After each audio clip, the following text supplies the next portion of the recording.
Welcome to TWitWoW, the best wrestling podcast made for wrestling fans by wrestling fans on the web today.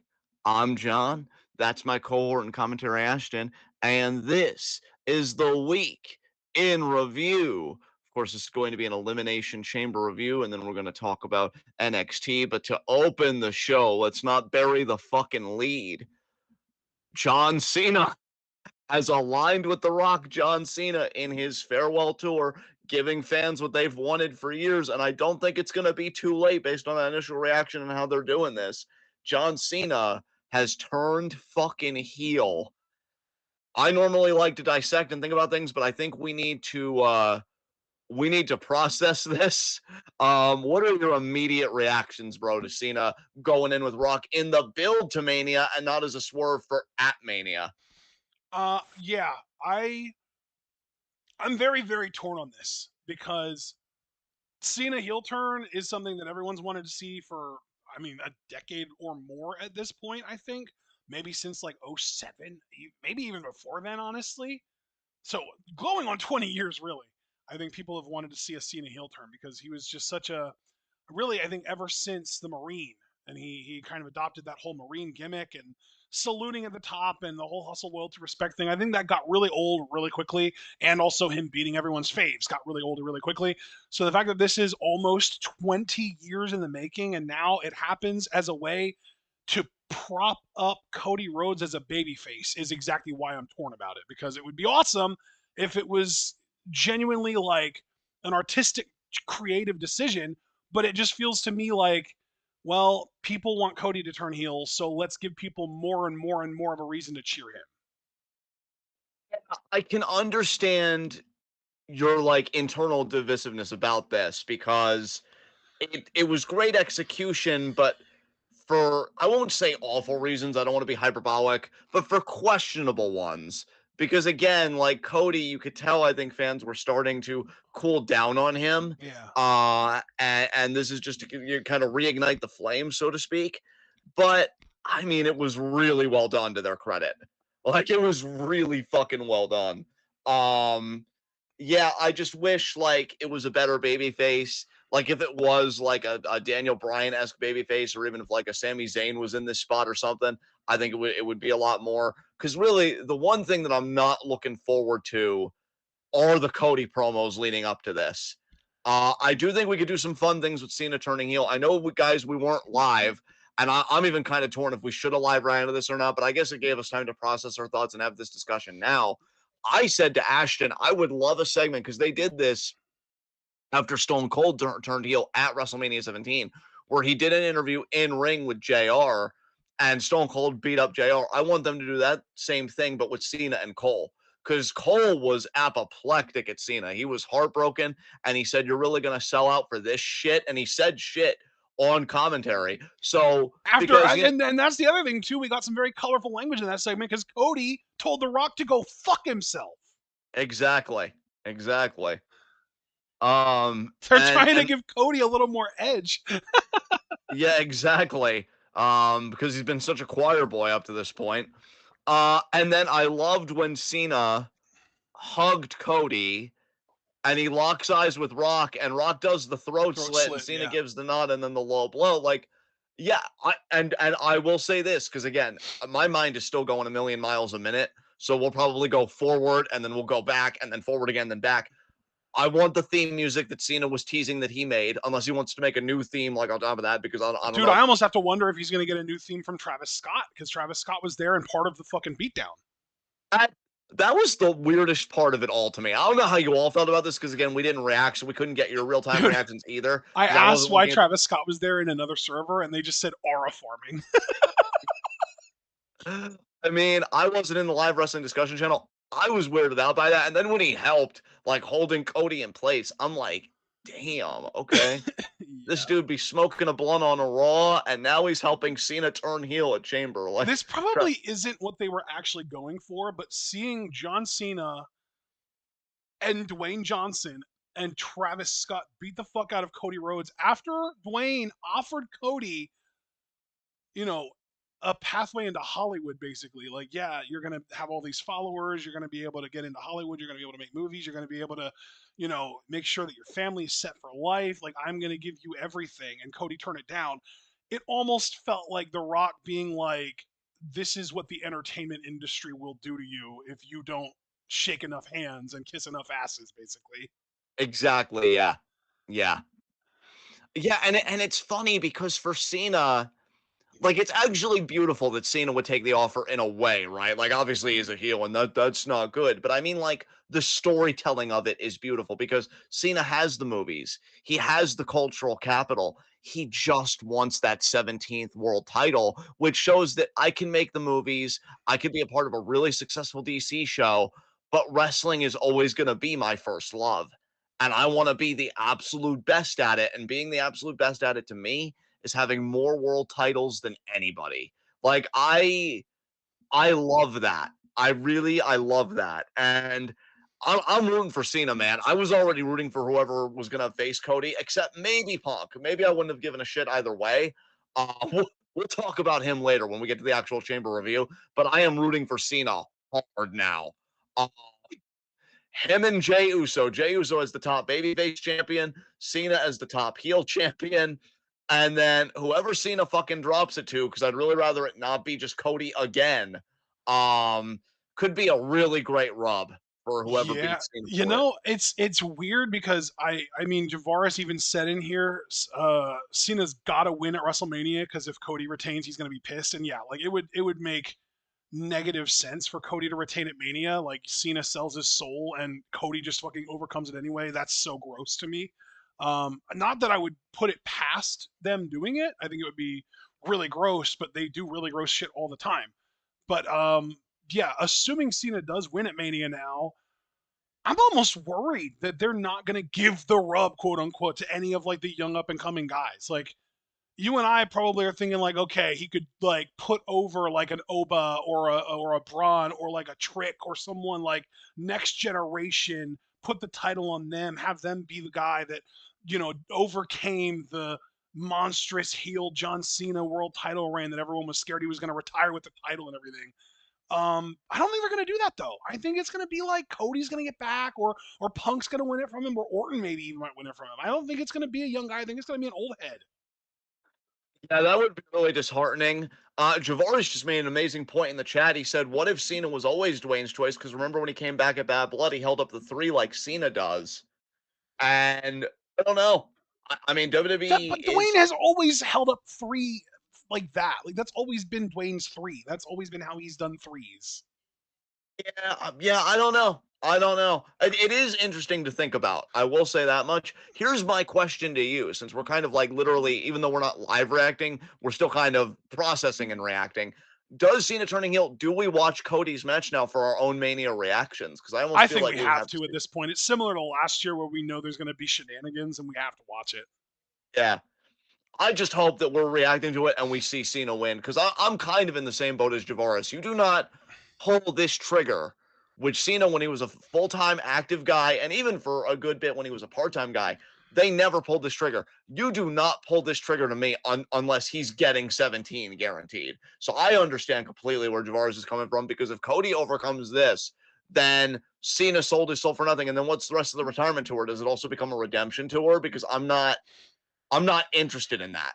You know, like I really, yeah, I don't know. I'm really hoping Cena wins this, but this was great. We even had blood in this, which I feel like was well done. I honestly would have preferred it in one of the chamber matches, or actually no, I would have preferred it in Sammy Kevin, Kevin. 'Cause I Sammy, don't, yeah. yeah, Kevin Sammy because we didn't get blood at all, which that was okay. You introduced barbed wire, but there's no like blood on the face. Okay, but yeah, yeah, it's going to be very interesting. I mean, Cena already talked about in that Chris Van Vliet interview like a while back how he would go about as a heel. It would be an inversion of his catchphrase.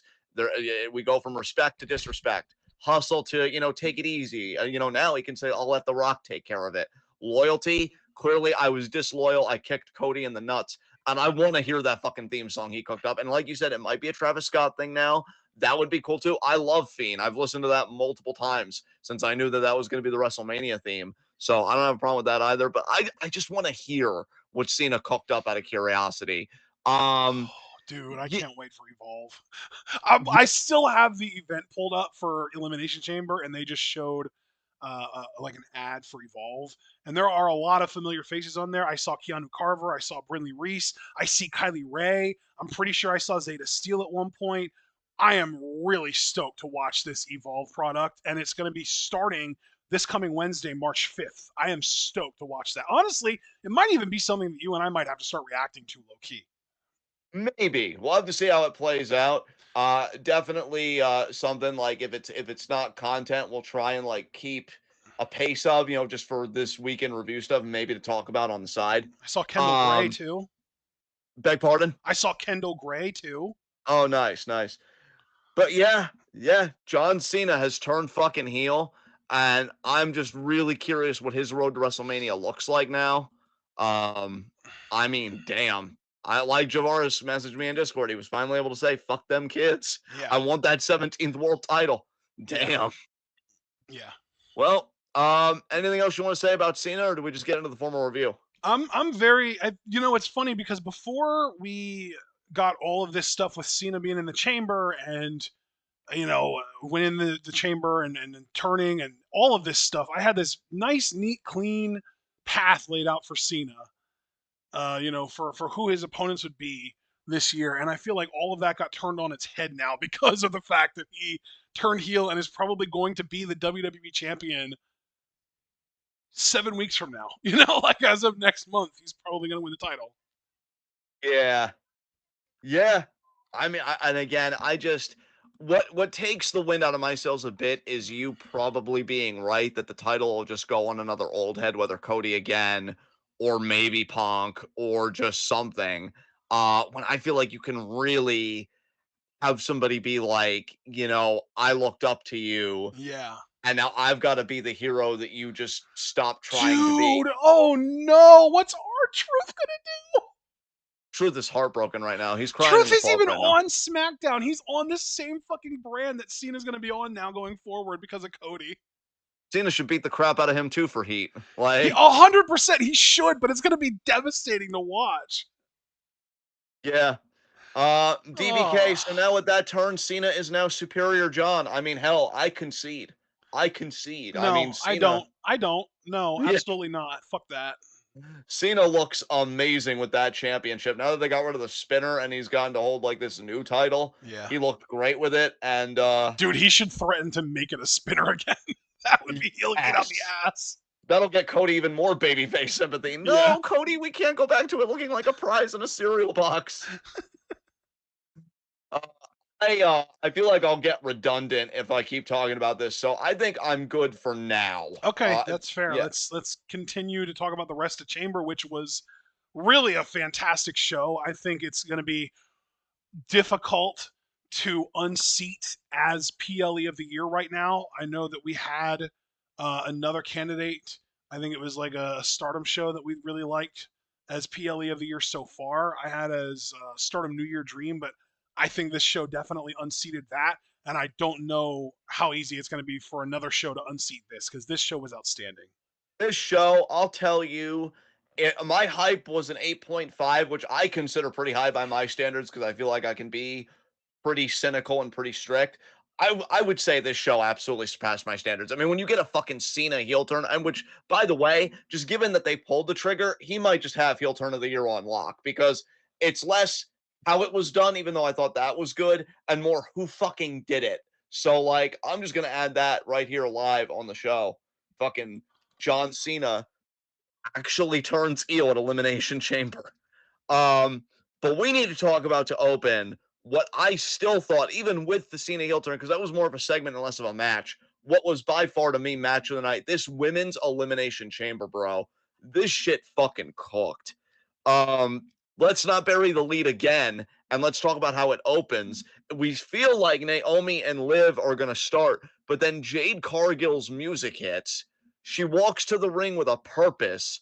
Liv is scared out of her mind and she even covers up, and then Jade proceeds to beat the ever living fuck out of Naomi, including putting her head and neck like between the chamber door and like the inside of the chamber and closing it, which that made me fucking wince. and she took her fucking out, all while Bianca, to her credit, is freaking the fuck out in her pod. I, you can't ask for a better tone setter than that for a chamber match. What did you think about all this, man? Now that Yeah. you've processed it. Yeah, I mean, we've been really. I do want to thank Umber. I don't think Umber is actually in our chat right now, but Umber has been a really consistent member of our community in the Discord and was really the first person in our Discord to point out that it was probably Naomi who attacked Jade. As soon as it happened, I immediately jumped to the conclusion that it was Liv and Raquel.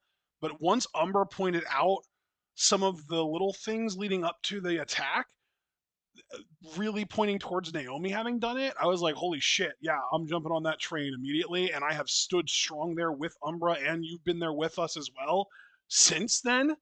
Because, like, I think literally the night that it happened, or maybe the week before, Naomi had a big match, and Bianca and Naomi said that they would have Naomi's back, and they didn't. And then, really soon after that, the attack on Jade happened. I'm sorry, did I say Naomi and Bianca? I meant Bianca and Jade said that they would have Naomi's back, and they didn't. And then yeah, Naomi, the attack on Jade happened very soon afterwards, and then yeah, it was like I think Jade also eliminated Naomi from the Royal Rumble last year, and that was Naomi's literal return to the company, and Jade like cut it short and kind of like spoiled her parade, kind of. And, like yeah, Naomi has pretty much always had it out for Jade, and it just makes all the sense in the world that she was the one who attacked her backstage. And now Jade came back to give her a receipt. And I also love that because I was expecting the whole time for Jade to like show up on a Tron while Naomi and Bianca were in the ring and be like, oh, yeah, by the way, Naomi, you were the one that attacked me. And Bianca, I can't believe you've been teaming with her this whole time. You haven't reached out to me. What the hell, girl? What's going on? And just have them stare at each other and like try and like talk it out and like yell at each other and shit. But no, Bianca or Jade literally waited until she was cleared for action and came out and took that receipt for herself. And I love that. It was awesome. Say too, and this is why I like that we review after reactions, because you obviously can't think of everything in the moment. On a more meta level, I really appreciate WWE for clearly, because this does feel like long-term storytelling to me, given again what Umbra pointed out, like the clues and everything. That they had a plan for Naomi from the jump. Because, Yes. like, I'm thinking that they're going to bring her into the company, and she's going to be kind of that legitimizer, that reliable hand in the women's division. Put them in the ring with Naomi. She'll have a good match with them. The idea that they gave her a story like this, Yeah. I am so happy for Naomi because, just looking at the performer for a second, she's fantastic. I know we're not necessarily thrilled about her being heel, but let's be honest, this heel turn has far thicker legs, to be a bit too colorful with the metaphor possibly, than the first heel turn did, because the first heel turn felt weak as shit, and it was that kind of typical, like, Well, I haven't been the champion, I'm not getting the opportunities, whatever, and now I'm being bad because maybe that'll finally make it go my way. This actually has a narrative, and Naomi benefited from it by being a women's tag champion with Bianca and actually having Bianca's friendship. There's meat on the bone here. So yeah. anybody that's tended about Naomi being a heel, I get it because she's a fucking sweetheart. Even after this turn, like, I would want to hug her and comfort her and be like, look, I know you put her through a windshield, but you didn't deserve this. But I'm excited to see what Naomi can do with this heel turn, because her first one was so many years ago. Things change. She's Dude, gotten so much seasoning now. And I feel like, and look, I know I should acknowledge this. Super Blue is the only one that's sticking to Naomi's innocence. So if that's the case, I don't know, but I'm acting like she did it. She's fucking heel. And no, dude, yeah, like, I'm there's excited for one this. thing though that I'm wondering if WWE is going to even paint Naomi as the heel, or if they're going to try and make Naomi and Jade both kind of like tweeners, like pick who you like more kind of situation, and just have them go at it without really making it obvious who the heel is in the situation. Because like the way that the segment felt, it felt a lot more like Jade was the heel than Naomi. But like if you just immediately just like us assume that it was Naomi who did the attack, then Naomi's the heel. But if you don't know that Naomi was the attacker, or if you don't assume that, then Jade looks like the heel. To Bianca, Jade probably looked like the jerk there. Like it's I think it's a layered story. I'm sure Naomi will come out of it as the heel eventually, but I don't know how soon they're gonna pull that trigger. Yeah. Yeah. I mean, I'll tell you, I know we had our complaints and we aired them like on Friday about like juggling so many narrative threads at once. This is one of the top threads like going into Mania for me. And I love that I can say that because I was even saying during one of our breaks, my sister and my brother-in-law were up and they were gaming and they knew I was live right into the show. And I said that first match was killer. Women have been killing it. And my sister said, nice. Because she remembers, she used to watch wrestling with me a little bit when we were younger. She remembers what women's wrestling used to be. Yeah. And the idea that it's now at a point where even after John Cena turned fucking heel, I can say, you know what? I mean, it's still really in competition with this Jade Naomi. And I would still say Bianca, even though Bianca's got other plans, which we'll get to in a second. Yes. It's still competing with that story as what's got my attention the most going into Mania. And I feel like everybody's been kind of stepping up their game. I think Jay and Gunther have been doing great work. But this, I mean, especially that beatdown, I have to give both Jade and Naomi credit. That beatdown was fucking legit. I mean, when you got Javaris, I've always used to Javaris saying beat him like he stole something. They got an upgrade from Javaris because he said Jade Naomi. And we were even kind of talking about in the Discord. I said, bro, she beat Naomi so bad, her grandchildren are gonna be traumatized from it. Like, god damn, like that was tough. That was rough. And Bianca, I really think Bianca had a great showing too, as far as her selling the trauma. I just wish her overall selling would have been better in this match because if it was, I think she would have been the MVP. But I have to give the MVP of this match to Liv fucking Morgan, man. I'm glad that we're doing this review too because I'm not done glazing Liv Morgan yet. Fuck. But let me not get ahead of myself. We talked about the beatdown. Just yeah, now we get to the actual chamber matchup, and I believe we started right with Liv and Bianca, right? Because Bianca came out next.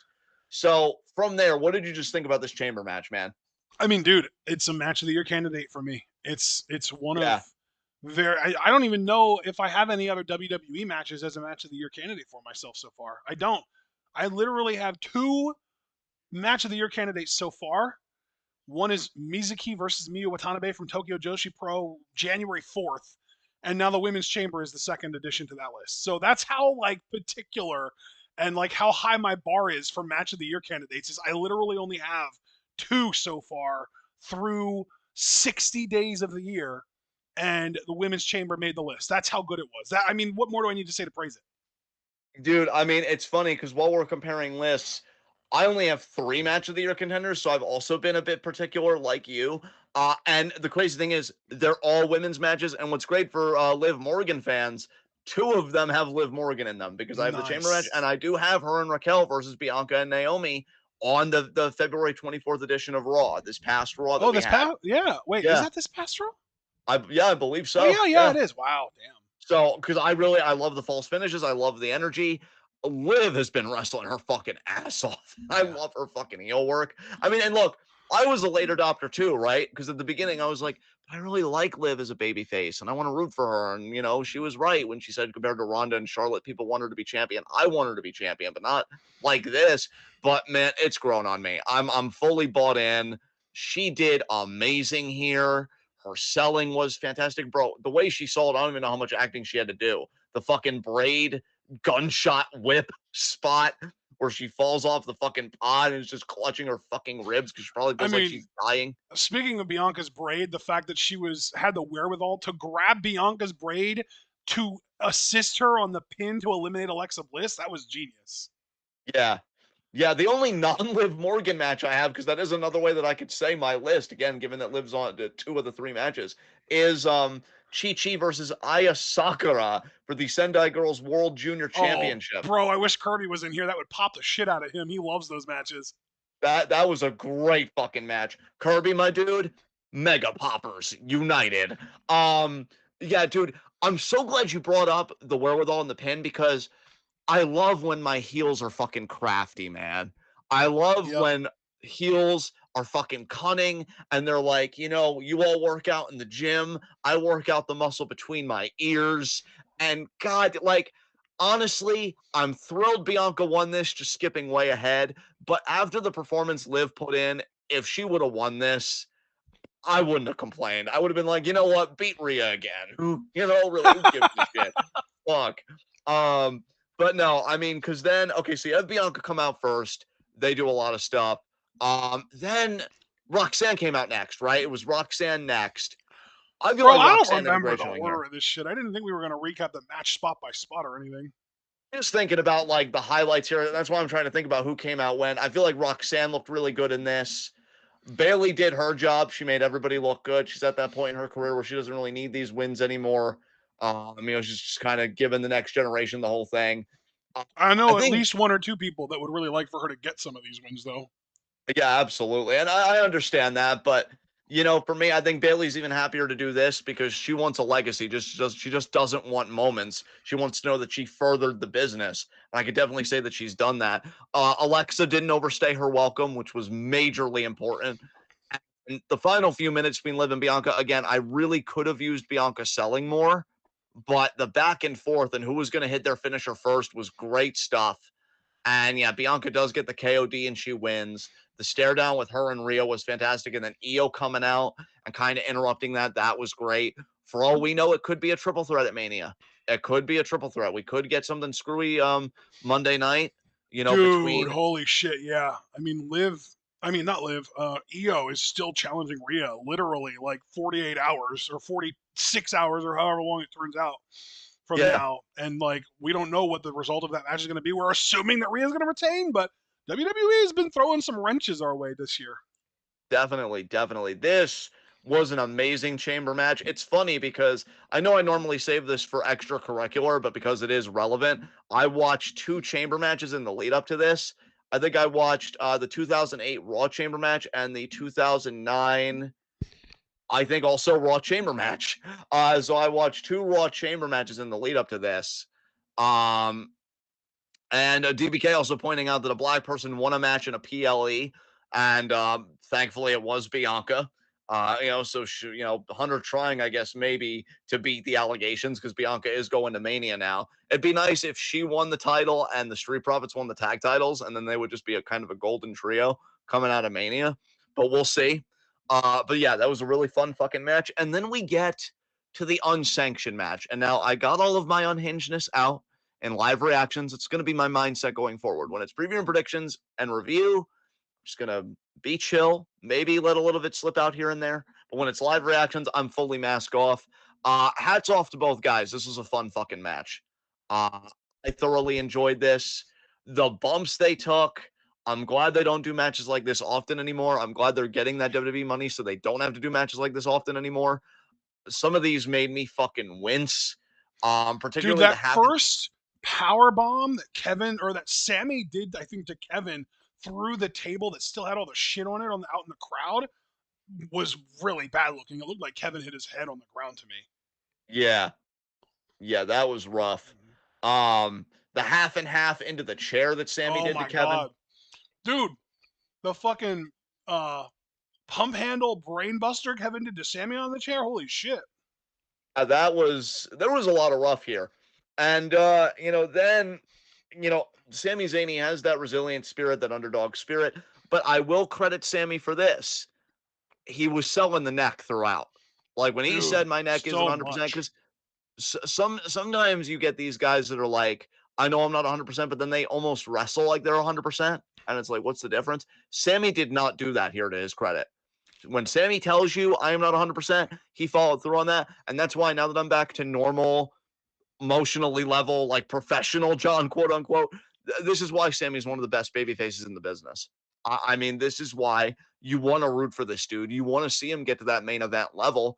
I mean, now after this, I wouldn't even be surprised since WWE has now said the rivalry is back on. I want Sammy to beat Drew for his first world title. I have to put Kevin in the running too if he's able to sneak out a Raw World Heavyweight Championship because the draft is still happening. So Kevin could go to Raw, maybe even beat Jey Uso because he hates the whole goddamn family, right? And then Sammy Uso would have to beat Kevin for the title. I think that's possible this year. I'm not gonna, stand by it. We have to wait for it to happen. But I mean, this was rough. They beat the fuck out of each other in this, and I love the finish of the two apron power bombs, and then Kevin just rolls Sammy back in the ring, and he gets the win. And then afterwards, he's like peeling the floor back to expose the concrete. And he's looking to actually package pile driver Sammy on the concrete. And me, because I'm a sadist, I really wanted Kevin to do it. I wanted to see it, but he gets saved. I mean, not really, because there's another person wanting to collect. Randy Orton comes out. And Kevin, to his credit, he makes a face. He looks like he's going to snap. I think he even was crying a little bit, just trying to ready himself for Orton coming in the ring. And he stands his ground, though, man. He doesn't do the heel shit of, oh, I was just in a war, which I think in this case he would have had a right to fucking do, right? He stays and he tries to fight Orton. Orton lays him out, though, with an RKO. And at first he grabs a chair, and I'm thinking, oh, is he going to try and break his neck or whatever? Is he going to just hit him a bunch of times? Like, what are we doing? And instead, and I love like how this is shot and how it's done, Orton just throws the chair out, backs all the way up, and teases a punt. Michael Cole wants him to do it because Michael Cole has been emotionally unhinged all fucking night, and God knows Cena put a dagger through his heart to end it. But WWE personnel actually stopped Kevin Owens, excuse me, stop Randy Orton from punting Kevin Owens. The people wanted personnel to stop Kevin Owens. And then Randy Orton just RKOs a bunch of probably NXT trainees or maybe future Evolve debuts. I don't fucking know. In security outfits. I think he does what, like 3 or 4 RKOs. And the last one was there was 4 of them to different security guard people. Yeah, and then the last that one, fourth one with the handshake. Yeah, exactly. And then the fourth one, he kind of feigns the handshake, like you said, and then drops him the RKO. And so yeah, that was that. And I think the women's tag happened between this, but we didn't even watch it, so we don't have to review it. We know the babyfaces won. That's all we need to know there. And then yeah, the men's chamber, which really all I got to say about the men's chamber is Priest Drew is definitely fucking happening. Because Drew was the first man fucking eliminated thanks to Priest. Yep. Drew lost his fucking mind, Claymored Priest, and then Logan Paul got like an elevated frog splash off the pod onto Priest. But then yeah, beyond that, Logan gets eliminated with the GTS. But I think my favorite moment by far, because even I have a little bit of softy in me, the show of respect between Cena and Punk, because Cena is just smiling, and that felt like a really genuine smile, him smiling at Punk. He extends the hand, and Punk, of all people, shakes his head and says no, and he goes in for the hug. That is, like, if you know the story between these two and you know the history. Nuts. Yeah, it's, wow. Surreal, honestly. That was an emotional pop. Like, even the people in our chat before Cena maybe retroactively ruined a turning heel, I don't know. They were like that. I mean, Javor's even said that warmed my cold heart. Like, yeah, I think for us old timers that have been watching the business forever, like, that was special. I even enjoyed how they physically interacted. I even said on live reactions, I enjoyed their chemistry. I thought their chemistry was great. I thought it was fantastic. But Seth Rollins, resident party pooper, wants to fucking get in there. And he wanted to meddle in their business. He got to eat all of their business because he ate a GTS and then an FU, which we might even go back to calling it that now. Who knows? And Punk pinned him. Punk fucking pinned him. And then we think, man, we're retreading Money in the Bank and SummerSlam and the Raw and the lead up to WrestleMania. All these classic matches between Punk and Cena over the years. We're doing it again at Chamber, except what? Seth never left. Curb stomped to Seth on the floor in what was absolutely just an incredible fucking moment. I put this and then Cena immediately, and that should have been our teaser right there because Cena pounced on that shit, yes. man. He pounced on that fucking shit. He was like, thanks. And then he just goes, because here's the thing, too. What were they going to do knowing that Cena turned heel and Rock gave the signal if Cena didn't win that match? I guess they would have been like, shit, Dwayne, now what do we do? Shut up and let me think. Bro, maybe Dwayne impositioned or maybe Dwayne offered something to everyone in the chamber, depending on who won. Like, he was like, yeah, if you win, hang around, and if Cody turns me down, I'll give you whatever you want if you just beat the shit out of him with me, kind of thing. According to Draven, he told Punk, "I'm sorry" when he locked in the STF after Seth stomped him. So Did he? I would apparently, according to Draven, but I would love if Cena doesn't have a beef with anybody except Cody Rhodes, because can I just say, Cena, mood. Um, except also Jimmy Uso. God, I hate Jimmy Uso. But, I mean, Cena just jumped on that fucking shit. And Cena wins. Really, this is one of the best Elimination Chamber pay-per-view, or PLEs. I keep calling it pay-per-views all this time later. PLEs in recent years, because I liked both chamber matches. I feel like normally I only like one. I'm going out on that limb. Say that again, partner. I said I would say ever. Damn. Okay. Yeah. I mean, if we're just narrowing it down to the Elimination Chamber PLE, yeah, I would say this is one of the best ever, easily. And then when you talk about chamber matches, I honestly feel like the women's has a case for being one of the best ever. That was, and the men's is in the top half all time too, I would say. Yeah, because I still think my all-time favorite personally is New Year's Revolution 2005, but that women's is that the triple trick one? No, that was 2002. 2005 was Batista, Orton as a babyface, Jericho. It was Benoit's only chamber, and I thought he fucking did amazing in it. And Triple H for the vacant world title. Oh, and Edge was in there, and Shawn Michaels, a special guest referee. It was a really fun one. I remember that one. Okay. Batista went off in that one. That was like prime fucking Batista 05. Yours is still 2011. The Raw one or the SmackDown one? Because the Raw one in 2011, if I'm thinking of the right one, that one was also fucking amazing. John Morrison should have been a main eventer after that one. Unfortunately, he wasn't. Was that the one where Morrison dropped off the chamber? Yeah, and DBK is referring to that one. I don't blame you, DBK. It's funny because we're speaking about Jomo. He did insane that year, and then the year prior, 2010, in the SmackDown one, he also had a great showing in that. Man, fucking love him. He really deserves so much better from WWE. Both runs. Fuck you, WWE. Wasn't now Barrett my inner Jomo fan coming out. Say that again. Wasn't Barrett in that chamber as well? Which one? The 2011 one or 2010? The 2011 Raw one. No. I think he was in the 2011 SmackDown one, brother. Oh, so he wasn't in the same chamber as Morrison, but he was in a chamber on the same show. Yes, because I think that was core Barrett at the time. I think. You're right. It was. Yeah. Oh yeah, Drew McIntyre was in the chamber that year too. I remember. Yeah. Foster said he thought women's was better wrestling wise. Men's had better story beats. I would actually, yeah, I could see where you're coming from with that. Super Blue put men's above women's, but both chambers were great. Hey, everybody's got different opinions. We love all opinions here. But yeah, that women's, obviously, you heard Ashton say it with his match of the year list and mine as well. That was fucking fantastic. And that was essentially chamber because we opened with talking about the Cena heel turn. So, yeah, I think if I were to give this our rating system, this is definitely a strong buy it, I think. Both chamber matches delivered, and you got the unthinkable. Cena turned heel. I think that alone, and the unsanctioned match was fun. And the women's tag probably wasn't even that bad. We just skipped it. So, yeah, this is probably the first time, I feel like in a while, because I normally settle on strong search-its. I'll go full buy it on this one. What do you think, bro? Yes, 100%. Yeah, sweet. All right, already talking about NXT. I just want to give some opening remarks about NXT because I know Ashton felt down about it, and I try and make it a rule when Ashton really hates something, I can't leave him in the trenches alone. So I do want to watch it. I didn't think it was that bad, but I will say there was stuff I definitely fast forwarded through because I'm like. To be clear, I don't think that this week's episode of NXT was horrendous. I just really hated the build that they're doing for Roadblock. I think Roadblock looks atrocious. Roadblock, I will say, how can I put this?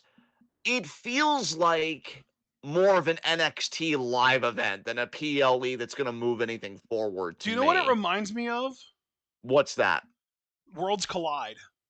Yeah, definitely. Like, it's going to probably have some really good matches on it, but none of it's going to fucking matter. No titles are going to change hands. And if any of them do, it's going to be like Dusty Finish shit where it's not going to be real. It's going to be like a non-canon show, basically. Yeah. With the one exception being, because we know now that Julie is injured, Stephanie McCare is probably going to win the women's world title, and I hate it. Dude, yeah. You know what? Like I said, we would have a smattering of NXT because I didn't want to go line by line. So the stuff that we're not going to talk about, I'm just going to say the result. So Stephanie beats Carmen. Nothing to talk about there. The showdown, I hated when this was originally booked to be title for title. And I say originally because, as you pointed out, Julia is injured, which really fucking sucks. I'm sorry, Javaris, and I mean that sincerely, because I know you have to really be feeling the pain of that too. I hated that it was title for title though, because I wanted both of these title reigns to breathe on their own. The moment they said that, I groaned. So I understand why you hated that.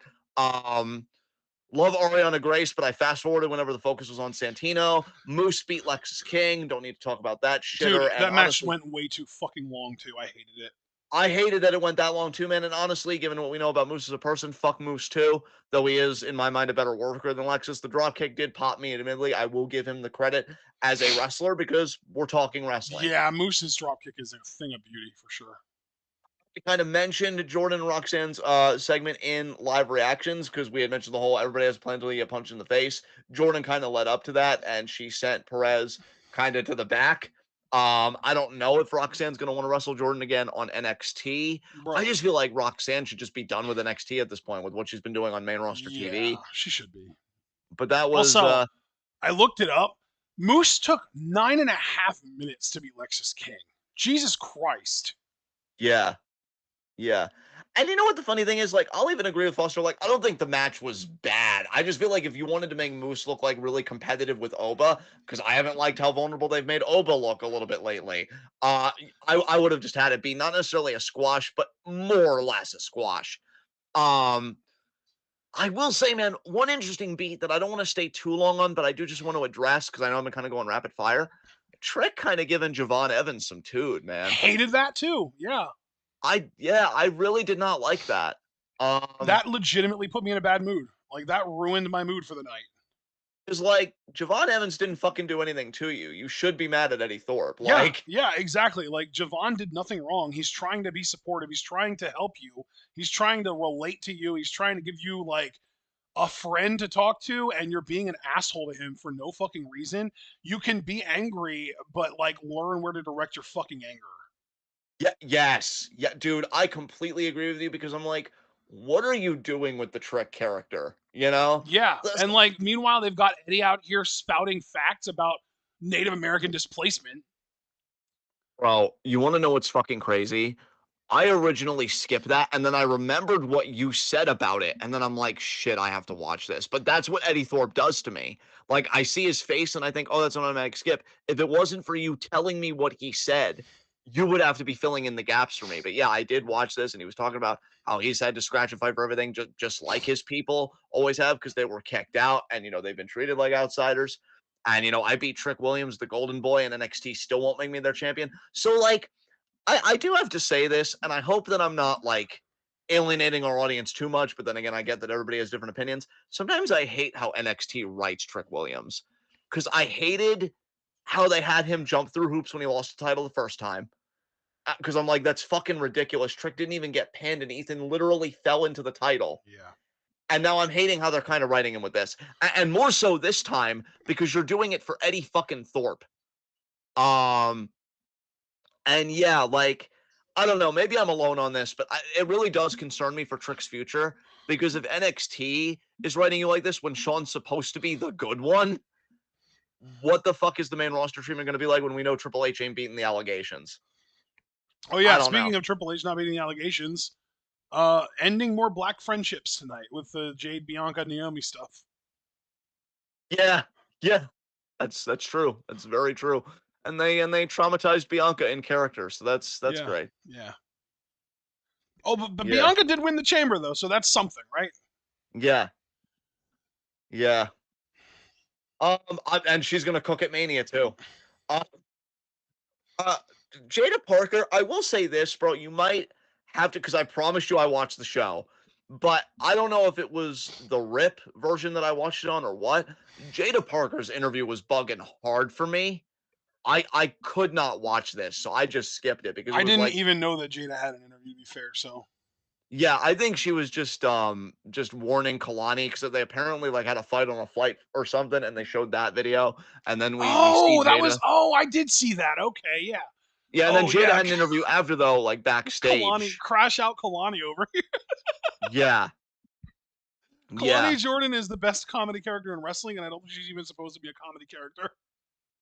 I mean, nobody gets lulls like Lonnie. It's so Um, true. I love all the variations we can do with her fucking thing. It just never stops. Uh, but yeah, so that was weird. But Jada Kalani, you know what? Honestly, in ring it should cook. And I need to just hope that Jada will grow as a person because her promo ability is still undeniable. I have to give it to her.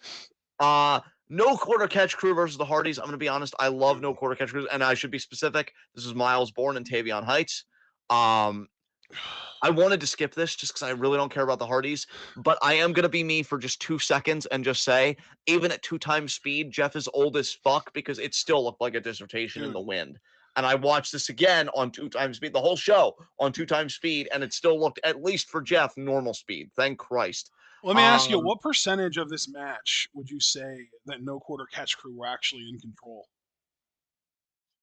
God, from what I recollect, maybe like 5%, maybe 10 at most. Yeah, that is why I hated it, because the Hardy Boys at like 50 years old, basically, I think Matt is 50 and Jeff is like 47, 48-ish. Yeah. Just came in and fucking dominated these star athletes, these fucking studs. And now they're going to beat Fraxium at Roadblock. I repeat, they're going to beat the most OP, dominant, obnoxious, the worst fucking longest ass reign in NXT Tag Team Division history. They're just going to beat them. And that's going to bury the whole fucking division because no one can beat them. And now the fucking old ass Hardy Boys are going to come in and do it. And it's going to make everyone look worse. I hate this. But they're legends. I gotta tell you, bro. One positive and one negative. The positive for me is Tavion Heights is still a fucking freak. I love watching this dude work, bro. Like, if him and Miles Bourne aren't gonna win those tag titles, which they should have at Deadline, and I'm gonna stay on that, yes, probably for the rest of my life. If you're not gonna do that, you need to start getting this dude, especially if, oh God, that fucking face, especially if Sean Spears wins the North American Championship. You either need Charlie to go after him or Tavion. One of those two needs to go after Spears. If it would be either one of them, it would be Charlie. Yeah, true, because he is kind of the de facto leader. But yeah, I mean, like, he's a stud, dude. He's a fucking stud. Now the negative, bro, I'm actually glad none of you were here with the audibly pained sound I made when the Hardy Boys, who are old, shared the ring with these fucking dweebs. When you say you hate it, I hate it too. And I don't just hate it for the reasons you said, which, I mean, great points all around, no argument. It's just that it exists, bro. Like, I didn't ask for this. I didn't want this. Fuck. I just want this NXT tag title reign to be over. And then I want Fraxium to fuck off. But my worry is if they fuck off, they'll fuck off to the main roster and do it for one of the main roster fucking tag titles where they're so OP they even beat a team like the fucking War Machine. Because I think they are going back to War Machine, right? Or are they still War Raiders? I don't even fucking know anymore. I thought they were War Raiders, honestly. War Raiders still, yeah, they'll beat. Well, because they used to be Viking Raiders, and now they're War Raiders. Yeah. But yeah, they'll even beat the War Raiders because they're just so fucking OP, and I hate it. I already kind of mentioned Sean Spears, his video package. Jesus fucking Christ. Lola Vice beat Ariana Grace. Wish Ariana would get more respect on her name, but I guess that's asking too much. And yeah, just more Roadblock stuff, which you're already talking about. And then the main event, Ricky Saints and Javon Evans, they do beat Ethan Page and Wes Lee. Ricky Saints pinning Wes Lee with Rochambeau. I thought Rochambeau is a cool ass move, by the way. I mean, I know he's always done it. It's not like a new move in his arsenal, but I just have always liked that move. I think I even praised it back when we used to watch AEW, and it's just dope as hell. I love that move. Yeah, and that was essentially NXT. I would say it was a very mid episode this week. Just because I really don't care about Roadblock right now. I hate that Eddie Thorpe's getting pushed. Fraxium just continued to be insufferable. Really, I think just my favorite thing is I love Oba. I love No Quarter Catch Crew. The family is still like okay because I'm still waiting for Stacks to kind of usurp Tony. That's just always going to be in the back of my mind until either something happens or it doesn't happen. And so far, it's just been in the doesn't happen category. So I just got to accept it. So yeah, it was a meh episode this week. So I guess yeah, just to ask you because I already kind of gave the game away. I've just been watching chamber-based content to get my hype up for this chamber, and I'm really glad I did because this chamber was great. Did you watch any extracurriculars this week? No. All right, then let's open it up to questions. Our chat. I mean, my God, if this forum was ever going to blow up after that chamber, questions about this week in the world of wrestling, people, fire away. Let us know what you're thinking about. Hit us with your best shot. Super Blue, do you think Trick will be the leader of the new faction in NXT? I just assumed that was Dion Lennox. I'd like Dion Lennox to have his own thing. I don't think Trick Yeah, really needs this. especially after Trick big leagued him, right? Exactly. So if they do this with Trick, I really don't know why. I feel like he's just ready for the main roster, and I feel like it's just kind of overstay his welcome on NXT. Do you have any further thoughts to add to that question before I get to Foster? No. Okay. Foster, what would Rock's plan have been if Cody said yes? I guess we just kick Cena in the nuts and we do the beatdown. And then Michael Cole worries about that because he's also a Cody Rhodes propagandist, which I guess now that's Michael Cole's new full-time job, given that Cena broke his heart. I guess it's what you deserve, Michael, for being housed in Kevin Owens' vehicle, disrespecting him, and then comedically getting kicked out of said vehicle. Go fuck yourself. So yeah, I'm guessing just the same plan, but with Cody instead of Cena. So any other questions?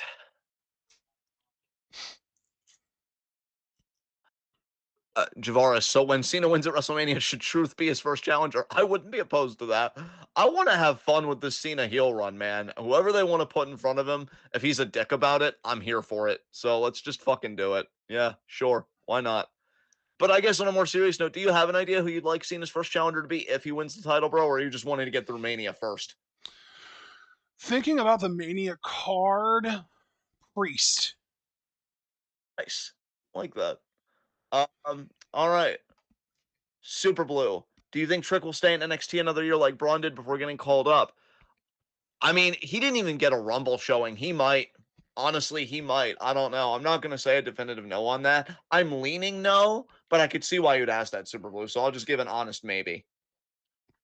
I'm thinking Trick gets called up via the draft after Mania. That also makes sense. I totally see that. All right, Javaris. Also, does Tam still have her Julia voodoo doll? Probably, Javaris, probably. We Because know she Tam is has a unhinged. Sayakami Tani voodoo doll. Yeah, I mean, Tam is very insecure and unhinged, and she needs to be stopped. Um, Foster, for me, John, are you proud of Cena for embracing his inner scum? Fuck yeah, man. Never too late to be a piece of shit. So I'm proud of Cena for seeing the light and doing things his way. Can't wait for the new theme. Can't wait for this run.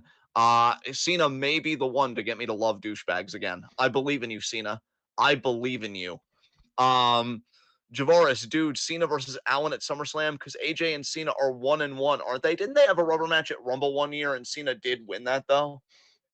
I'm trying to remember. Or actually, is it 2-1 even? Because I feel like AJ has a winning record against Cena.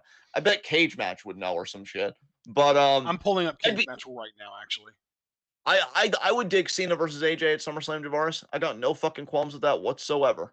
No qualms with that whatsoever. I'm gonna get to your question, Super Blue. I just want Ashton to share the stats with us about this rivalry John of Cena and Cena AJ. is 2-6 against AJ Styles in PLE matches. Let me narrow it down to only singles matches. AJ is 2-1. AJ's got 2 wins over Cena to 1. Damn. Okay, but yeah, I know that win was Rumble that Cena had. So yeah, maybe he would tie it at SummerSlam, and I don't know if that would be a one match program or what. But I'm down, Javaris. Everybody says that AJ is one of the easiest guys to work with in the business because he just does all the work, and I know Cena isn't even a slouch either. And if he could still have chemistry with CM Punk, I feel like him and AJ would still cook in 2025. So I'm open to it. Did you know, by the way, that there are literally only 3 people that John Cena has? Well, actually, 3, 4. There are 4 people that John Cena has never beaten at a PLE. Here's the list: Okay. The Undertaker, which is never going to happen now.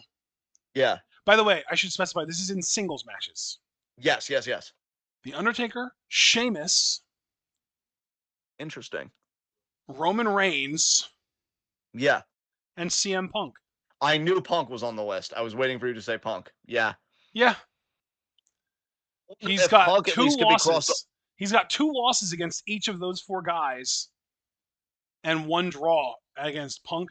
And there are a bunch of other guys that he's got 1 loss against, but I'm not counting them because it's like, it's one thing. It's like a one fluke kind of thing. Yeah. Bro, I wonder if he's going to cross off either Punk or Roman's or maybe even both of their names, given that he's heel now. And, like, they're still treating Punk as a face for the moment, just given the reaction he got. I Bro, mean, he got a. he could Yeah. go on a fucking tear and be like, here are the guys that I've never beaten at a PLE before, and just beat them at PLEs in like consecutive matches. Because the rest of the guys that are on the list that are still in the company are Austin Theory, Solo Sikoa.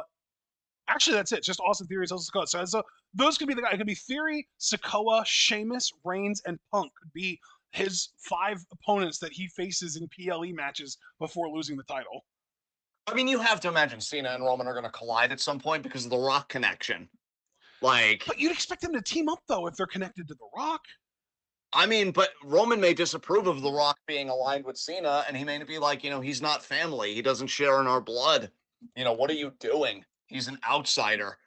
So I don't know. I don't know. That's But fair. That is possible. I would hate it, but it's possible. I definitely think Roman and Cena are colliding. And after that chamber interaction, Punk may even try and be the virtuous one and be like, I'm disappointed in you, Cena.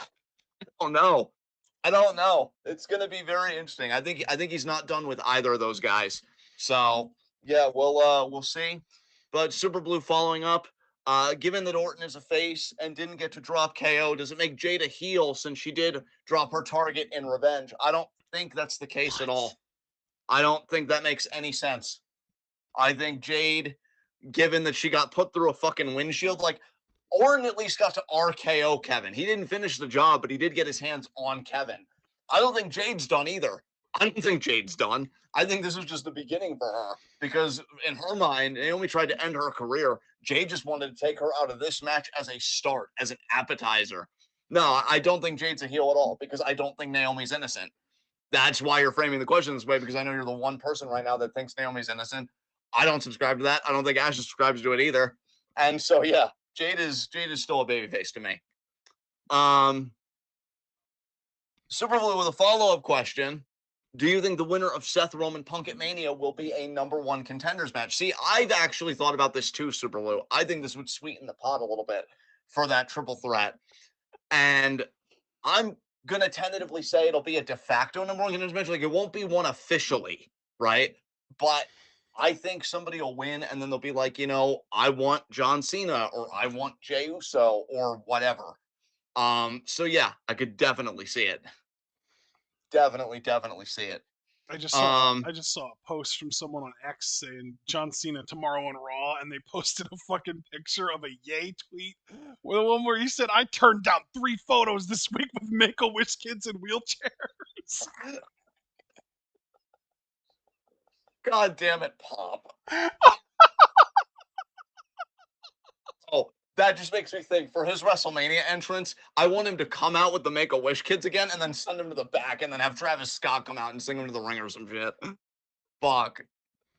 Oh, man. John Cena lost to Jey Uso 1 time and said, yeah, fuck all this positive shit.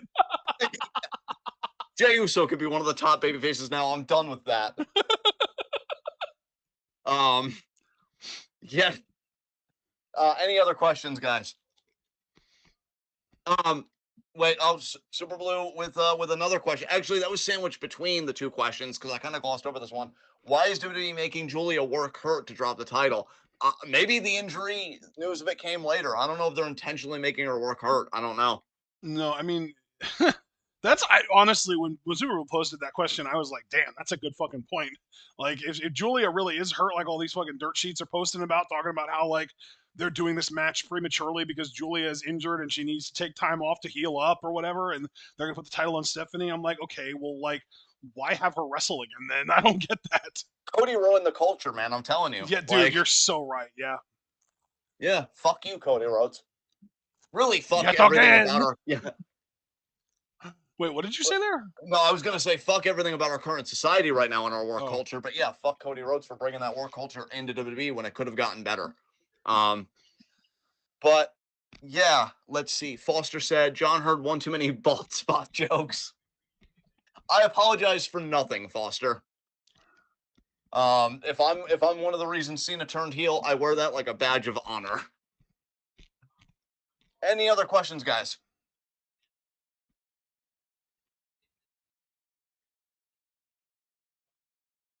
Surprised Caster Sales is in here.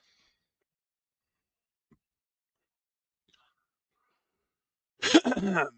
You know what I want to know is going to happen? What's that? Where the fuck is Roman Reigns? We literally have not seen him since he won back to Ulafala. Yeah. Yeah. Well, I mean, he was in the Rumble match, remember, and he got the shit beat out of him by Seth, and that was like after Yeah, Netflix but Raw, where he did win. I thought he won the Ulafala after that, didn't he? No, that was before. That was on Netflix Raw. You got your time mixed up. Oh, okay. So yeah, but oh right, that's why we haven't seen him though, because of the fucking curb stomp on the stairs. Yeah, exactly. Okay, let's see. Draven asking Peacemaker and Black Adam teaming up to beat down Homelander. Who would have thought? Okay, no, that wasn't a question. That was more of a comment. Javaris pointing out that Julia's injury could get worse in her match with Steph. I mean, let's just hope it doesn't, I guess. Super Blue, did you know Elias is in TNA now? Yes, I was aware. Yeah, I saw he actually signed a contract there and everything. Like he's officially on the roster.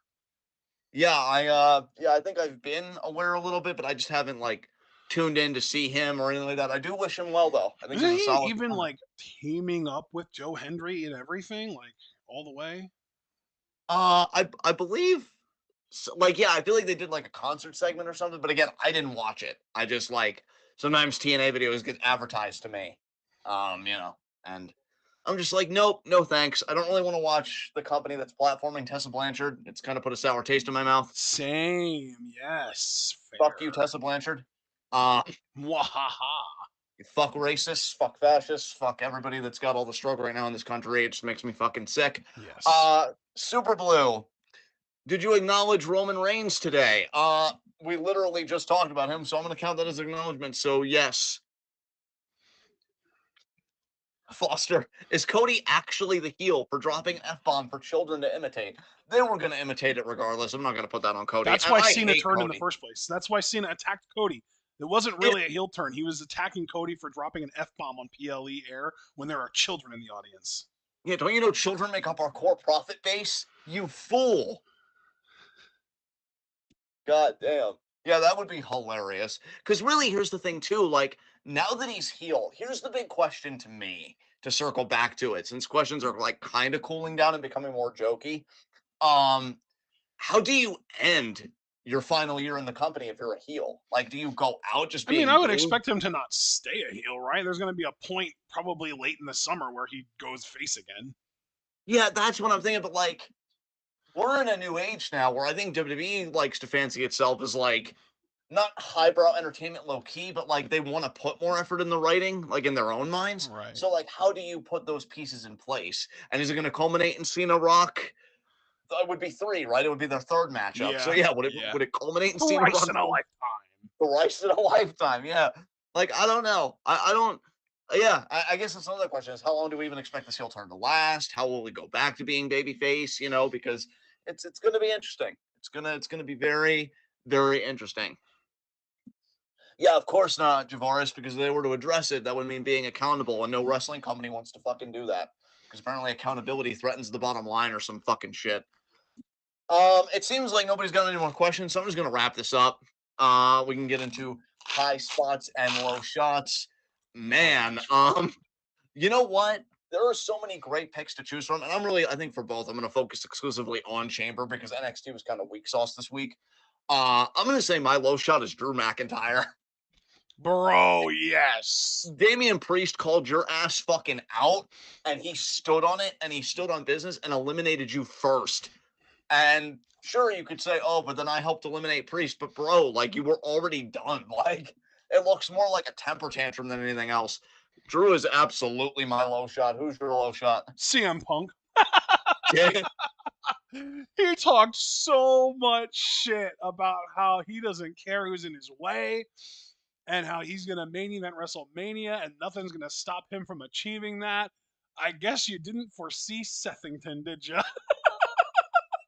Yeah, Javar's picking Naomi as his low shot makes perfect sense. I mean, This dude got downgraded from main eventing WrestleMania to being in a triple threat with Seth and Roman, to being in a fucking Shield triple threat, basically.